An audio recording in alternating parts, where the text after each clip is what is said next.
Ni Imena official muri gahunda y'amakuru agezweho. Inkuru ibabaje cyane ni mu karere ka Ngoma.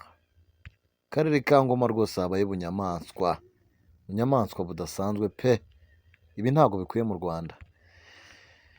Ni inkuru ifite umutwe ugira uti uwarokotse jenoside yakorewe abatutsi mu 1994 yishwe n'abataramenyekana banatwara umutwe we. Nkuru y'akababaro rwose. Amakuru dukesha bamwe mu babyeyi bakoranye na nyakwigendera Nduwamungu Pauline wari ufite imyaka 65 avuga ku rupfu rwe rwamenyekanye kuwa gatanu tariki ya 15 Ugushyingo 2024 hagati ya saa 3 na saa 5 za mu gitondo. Umwe mu baganiriye na Bwiza avuze ko Nduwamungu Pauline umubiri we wabonetse ku kimoteri bari bamushyizemo bashyiraho itaka. Abaturage batuye mu murenge wa Rukumberi, akagari ka Rubago, umudugudu wa Akabungo bavuze ko uwo mukecuru warokotse jenoside yakorewe abatutsi mu 1994 bamubuze ku wa kane tariki ya 14 Ugushyingo 2024 batangira no kumushakisha kugeza ku wa gatanu ubwo babonaga ikimoteri igisibye bagasibura bagasanga abamwishe baramujugunye umubiri we bajugunye umubiri we muri icyo kimoteri ndetse bakanasanga umutwe barawutwaye kugeza ubwo twakoraga iyi nkuru wari utaraboneka. Iyi nkuru y'urupfu rw'uyu mubyeyi Bwiza yayimenye ku mugoroba wo ku wa gatanu ariko itegereza kuvugana n'ubuyobozi bw'akarere ka Ngoma niyo nagira Anatari mu rugo ku murongo wa telefoni ndetse tunamwandikira ubutumwa ariko ubwo twakoraga iyi nkuru umuyobozi yari ataradusubiza mu by'ukuri. Bwiza yagerageje kuvugisha umunyamabanga nshingwabikorwa w'umurenge wa Rukumberi umugabo afata telefone ariko avuga ko ahuze ndetse twongeye no kumuvugisha kuri uyu wa gatandatu avuga ko atwaye imodoka. Twagerageje kuvugana na Murangira Bitsir umuvugizi w'urwego rw'igihugu rw'ubugenzacyaha RIB ryadukundira kuvugana nawe ariko amakuru avuga ko hari abantu bafashwe mu rwego rwo gukora iperereza ku rupfu rwa nyakwigendera. Hari amakuru avuga ko ku mugoroba wo kuri uyu wa gatandatu itariki ya 16 Ugushyingo 2024 abantu 7 aribo barimo gukorwaho iperereza n'urwego rw'igihugu rw'ubugenzacyaha. Ni ubunyamaswa ubu ni ubunyamaswa kabisa. Ni amakuru agezweho hano ku Imena official, nizera ko mukomeje kugenda abanogera mu by'ukuri. Tugira uti Rwamagana abagororwa baba bakubise abasirikare n'abapolisi umwe bamukura amenyo. Abagororwa bafungiye muri gereza Rwamagana biravuga ko kuri uyu wa gatandatu tariki ya 16 Ugushyingo bahanganye n'abasirikare ndetse n'abapolisi bari bagiye kubasaka umwe muri bo bamukura amenyo. Ni amakuru kugeza ubu urwego rw'u Rwanda rushinzwe igorora RCS rutaremeza gusa rwemera ko isaka ryabayeho muri gereza zitandukanye zo hirya no hino mu gihugu. RCS binyujije ku rubuga rwayo rwa X yavuze ko none kuwa 16 z'ukwezi kwa 10 2024 mu magororero 5 ya RCS habayemo isaka rusange hagamijwe gusohoramo ibitemewe byose byaba birimo. Uru rwego rwakomeje rusobanura ko amagororero yasatswe arimo iya Rwamagana, Muhanga, Huye, Nyamagabe ndetse n'igororero rya Bugesera. Mu bitemewe RCS ivuga ko hafashwe ibirimo urumogi, telefoni, inzoga z'inkorano, pakima cyangwa se imisemburo, ibyuma by'ibicurano ndetse n'ibindi. Mu byasatswemo rero reka dusoma n'ino nkuru yanditswe ku kijyanye n'icyasanzwe muri ino gereza ya Rwamagana. Ni inkuru rero yindi yanditswe ivuga ko urumogi, telefoni ari bimwe mu byasanzwe nyine muri gereza basaka. Ibi byatangajwe n'ubuyobozi bw'urwego rw'igihugu rushinzwe igorora RCS bwatangaje ko mu bikorwa byo gusaka ibitemewe muri gereza zitandukanye zo mu gihugu batahuyemo urumogi, telefoni, imisemburo, ibyuma n'ibindi byasanzwe muri gereza 5 zo mu gihugu. Amabwiriza agenga amagereza mu Rwanda ateganya ko hakorwa isaka ku bantu bose binjira n'abasohoka kugira ngo harebwe niba nta kintu kitemewe yinjiranye cyangwa asohokanye muri gereza. Itegeko rigenga RCS ryo kuwa 22 rya 2022 riteganya ko umukozi w'umwuga wa RCS afite ububasha bwo gusaka mu igororero no gusaka umuntu wese winjira cyangwa asohoka mu igororero. Isaka risanzwe ku bantu binjiye muri gereza ritangirira ku muryango, abacungagereza basaka akantu ku kandi, uwinjiye yageramo imbere, naho abagororwa bashinzwe umutekano bakongera gusuzuma neza niba ntawibeshye mu gusaka.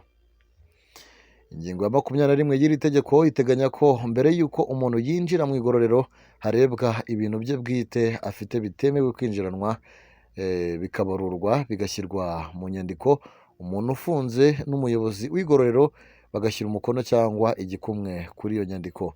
Ibintu biba bishobora kubikwa ahantu aho ni nka telefoni abantu baba barafatanywe, indangamuntu, amafaranga n'ibindi bikoresho bikenerwa buri munsi umuntu afunzwe atemerewe.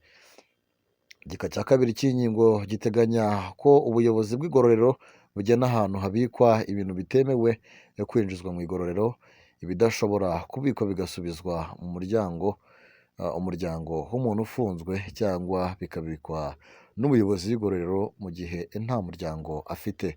Mu isaka rusange ryabaye kuwa 16 Ugushyingo 2024 mu magororero 5 RCS hagamijwe gusohoramo ibitemewe byose byaba birimo hafatiwemo ibirimo urumogi. Amagororero yasatswe ni Rwamagana, Muhanga, Huye, Nyamagabe ndetse n'igororero rya Bugesera. Ubutumwa bwashyizwe kuri konti ya X ya RCS buvuga ko mu gusaka ibitemewe byabonetse muri aya magororero harimo urumogi, telefoni, inzoga z'inkorano, pakimaya cyangwa se imisemburo, ibyuma birimo by'ibicurano ndetse n'ibindi. Umusemburo wifashishwa mu gukora inzoga zitemewe, ndetse abazenga baba bagamije kuzigurisha bagenzi babo imbere muri gereza, naho telefoni zigakoreshwa mu guhamagara mu buryo butemewe burimo n'ubutekamutwe. Gusa ufatanywe urumogi cyangwa ibindi biyobyabwenge bishobora kuba impamvu ituma ashyikirizwa ubugenzacyaha agakorerwa ikindi kirego kijyanye n'ibiyobyabwenge yafatanywe. Mu makuru hano ku Imena Official, reka dusoreze kuri iyi nkuru igira iti hari umurongo ntarengwa Perezida Paul Kagame ku bagishaka gusenya ubumwe bw'Abanyarwanda.